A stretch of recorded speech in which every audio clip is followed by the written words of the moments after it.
Assalamualaikum, salam sejahtera. Cik Zurairi, selamat datang ke The Fairly Current Show. Thank you.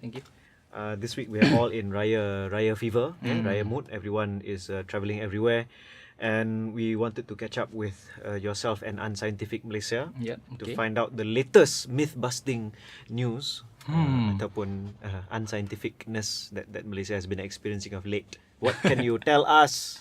Well, we're not exactly a myth-busting outfit lah, but lately around puasa and raya, I think not a lot of shenanigans going around because apparently all the jinns and hantu got locked up, so you don't have any more the toyol stories or but there was the floating sejadah a couple of weeks ago, I think. Kat mana? Can't remember where, but that's apparently the third case of floating. It's not actually floating, it's just sejadah spraying mat.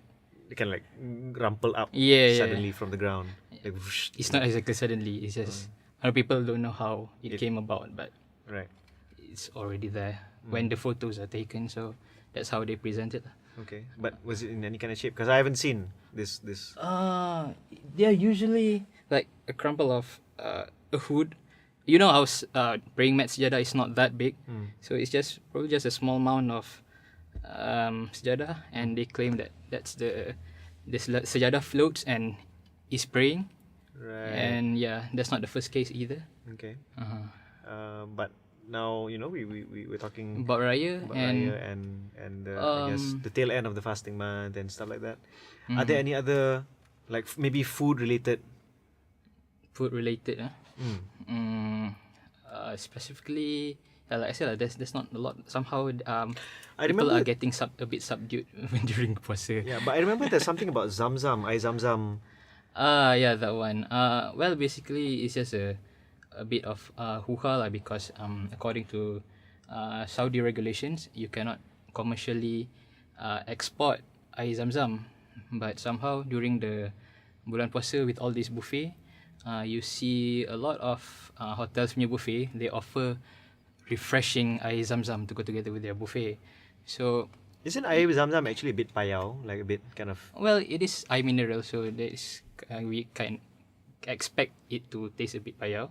It has a slight taste to it, but I think it begs the question, like, if the air zam-zam cannot be commercially exported out of Saudi Arabia, does that mean those legit air zam-zam, or how they acquire those air zam-zam, or are they even air zam-zam in the first place? That's the Is there some kind of a Jawi certification yang mengatakan ini halal dan sah zam-zamnya, kezam-zamannya? That's the thing. There hasn't been any regulations or legislations regarding the authenticity of air zam-zam in Malaysia, because it has not been a case yet. But in contrast, in the UK, there's been a couple of cases where people are getting arsenic poisoning. Because of consuming too much air zam-zam? It's not because of too much air zam-zam, but because they consume fake air zam-zam that is used to cover lah for people that supposedly ada air zam-zam, but it turns out to be fake air zam-zam, and because it's fake, it contains a lot of trace minerals and poisonous materials. And so the UK now has this legislation saying that if you sell a fake air zam-zam or you supply, you get prosecuted. But we don't have that yet here, because I don't think anybody knows about it. So we need one lah, at least to check whether it's real zam-zam or not. Right. Because otherwise, tak tahu. Okay. Yeah. Recently, I don't know if you want to get embroiled in there was this whole case about TV3 had a Raya ad. Yeah. What's your take on? Personally, I found the ad quite interesting. It's something different. I personally had it up to here with the lemang, the ketupat. It's not that I don't like them, but it's a very cliched elements. So I thought it was a quite interesting ad lah. But as we all know, a lot of conspiracy theories have popped out of the advertisement. Like, I don't know where they got it lah, tapi with the Santa Claus lah. That's not even the worst thing. I mean, if you go to some of the sites, they will claim that and there are elements of Illuminati, Freemasons, and there's a. What do they say? What do they say? Like what kind of symbolism are we talking about? Okay. Because I can see the Santa thing, you know, okay. and I can see even like maybe Buddhist lotus blossom. That's the thing. The conspiracy theories won't be apparent when you first look at it.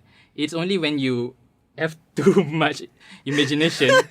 For example, for the first scene, right? Like the kid was reading something inside a rumah kampung with atap rumbia.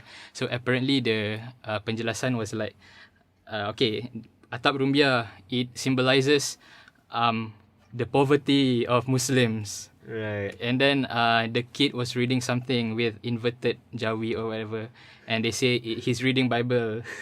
And then when the pakcik takes the kid out of the pondok, it actually means that he's trying to entice the kid out of Islam. Whoa. And just because the pakcik has white hair, he's the Pope. You know, this kind of symbolism. Actually, does kind of look popey. Either that or, without mustache, without beard, guy who sells Kentucky Fried Chicken. But the thing with this kind of symbolism is, you can, with some imagination, you can just put anything you want into this kind of symbolism, because it's just humans seeking patterns. For example, there is another parody site which says that he's trying to link the ad with, it's actually pro-Islam. For example, the pondok with atap rumbia, it doesn't symbolizes Islamic poverty, but actually it's a symbol of sekolah pondok. So it is a symbol of Muslims trying to find knowledge. Right. So yeah. Right. So it can go whichever way. It's just all in the mind. That's the thing about semiotics, isn't it? Yeah. Okay, well, thank you so much for coming on the show.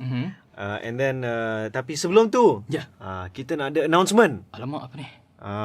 Teng. Mulai daripada beberapa episod yang akan datang, saudara Zurairi akan mengambil tempat saudara Makte sebagai creative producer untuk The Pelican Show. Woo! Tahniah. So let's hope that Pelican Show will, kind of like not suffer the same fate as some TV3 ads. So thank you and watch out for Illuminati symbolism. Yeah, this is actually a symbol of eight. Yeah, 8 means like apa makna dia 8 tentacles.